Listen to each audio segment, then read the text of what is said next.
ce qui est dommage dans le rapport Ramin, c'est qu'on n'est pas obligé les entreprises à adhérer à une branche professionnelle.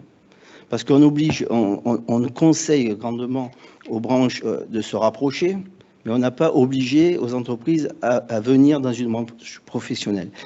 Ce qui est pour la FCD, c'est qu'on négocie à FCD, la FCD représente 60% du secteur, il y a encore 40% qui n'est pas dans le secteur, qui n'est pas dans la négociation.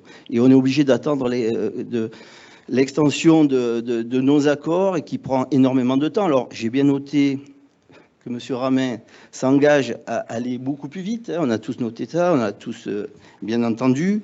Mais aller plus vite, si c'est pour attendre 6 mois, le train est passé. Et quand on négocie les salaires, c'est le salarié qui n'est pas dans la branche, qui adhère pas, l'entreprise qui n'adhère pas à la branche, il attend l'extension et il attend 6 mois peut-être pour être augmenté, que ses niveaux soient augmentés. Bon. C'est un petit peu dommage que le projet Ramin, le rapport Ramin ne prévoyait pas ça. Après, je souhaite revenir aussi sur un secteur qui est le mien dans l'agroalimentaire, c'est le rapprochement de certaines branches. Alors, certaines branches, ce qu'on a constaté, c'était que les organisations patronales qui se réunissaient entre eux pour savoir s'ils avaient déjà des affinités pour travailler ensemble, parce que la super branche, il faut déjà que les organisations patronales aient une affinité pour travailler ensemble. Après, la deuxième étape, je pense, a été de dire est-ce que nos conventions collectives respectives peuvent s'adapter ? Parce que ça, c'est le champ d'après. C'est dans le grand champ, si nos conventions collectives sont vraiment disparates au niveau des accords, bon, c'était aussi assez compliqué. Mais on peut constater aussi que sur la branche boucherie et poissonnerie qui sont en train de se rapprocher, et puis j'ai entendu qu'en fin d'année, ça serait fini. Hein, bon, on verra si la négociation est finie en fin d'année. C'est le problème que nous, on peut rencontrer, parce que nous, on représente l'encadrement, les agents de maîtrise, une population qui est assez faible dans ce secteur, qui est pas grandement représentée. On peut s'apercevoir que, malheureusement, dans le grand champ, on risque de perdre une représentativité qui nous était donnée sur la poissonnerie. Parce que la poissonnerie, on était représentatif, hein, et dans le grand champ, on risque de ne plus être représentatif et de ne plus être autour de la table.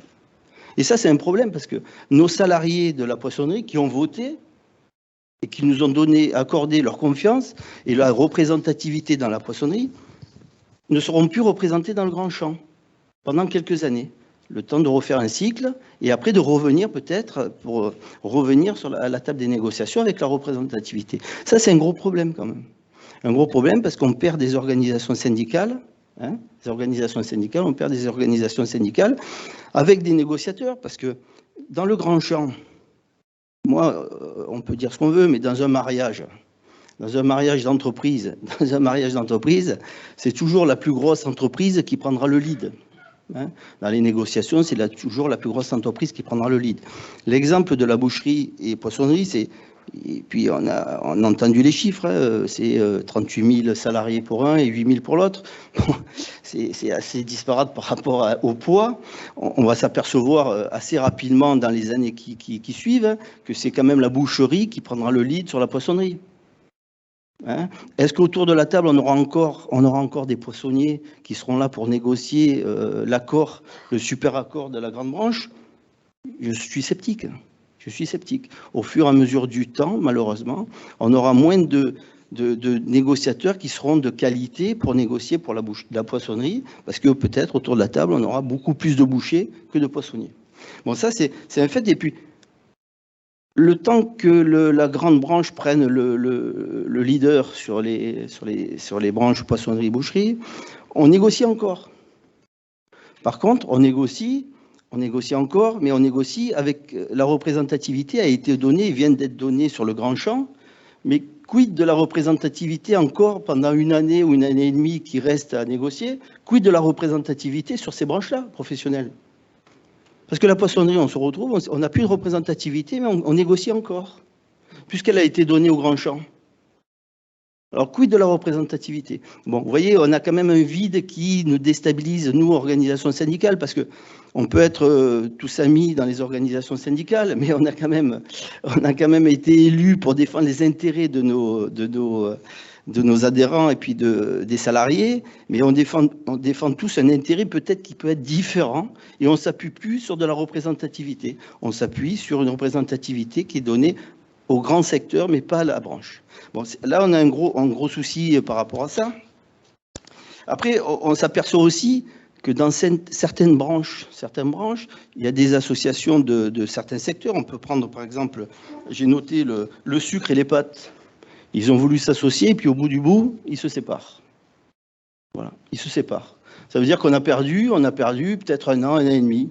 Et puis, ils vont essayer de trouver un autre partenaire. Un autre partenaire. Ben, ça veut dire que les organisations syndicales, pendant un an, peut-être, ils se sont réunis, ils ont fait des propositions, et à la sortie, on se sépare. Voilà. Bon, on perd du temps. Le rapprochement, des fois, c'est... et ça pourra encore arriver, d'autres branches qui veulent se rapprocher, et puis qu'au bout du bout, ils ne se rapprocheront pas. Bon, voilà. Là, on est inquiet par rapport à ça, nous aussi. Les organisations syndicales sont inquiets parce qu'on continue à travailler, à avancer, et puis au bout du bout, tant ils ne se marieront pas et on ne créera pas la super branche. Après, nous, pour conclure pour ma fédération, nous, on est des pragmatiques. Nous, on est des pragmatiques. Ça veut dire que au niveau de la boucherie, poissonnerie, boulangerie, j'ai bien entendu, alors on n'est pas pour une super branche attention, parce qu'on ne veut pas réduire à une seule branche l'artisanat. Nous, on est attentifs à l'artisanat, on veut défendre les intérêts de l'artisanat, ça c'est une priorité pour nous. Mais j'entends bien que les boulangers, avec peut-être, je crois que c'est 300 000 salariés, c'est énorme.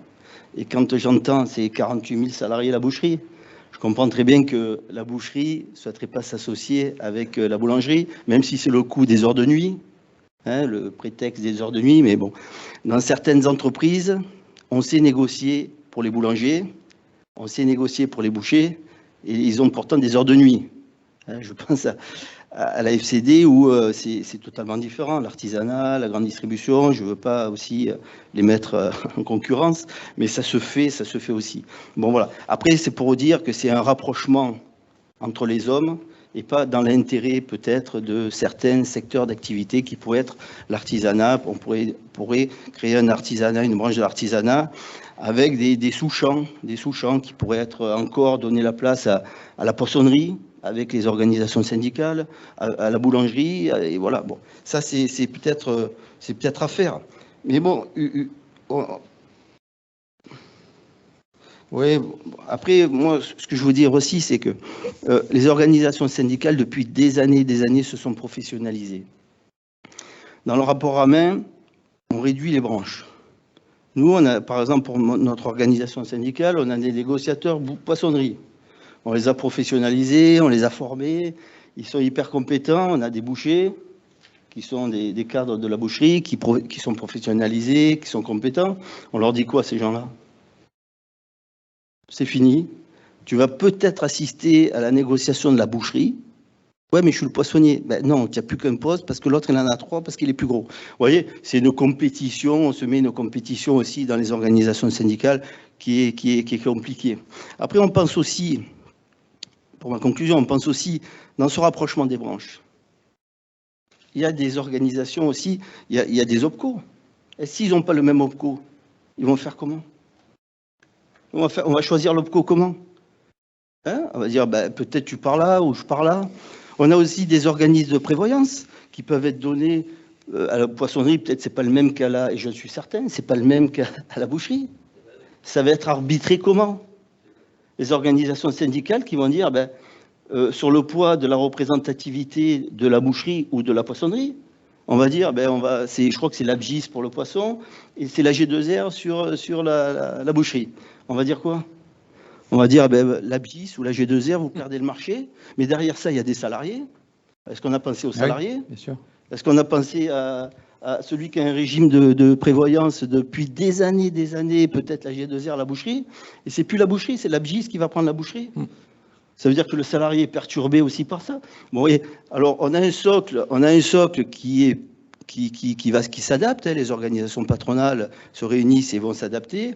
Les organisations syndicales aussi, au bout du bout, vont s'adapter avec ce qui a été proposé. Mais aussi, il faut penser aux salariés. Parce que le bout de chaîne, c'est les salariés.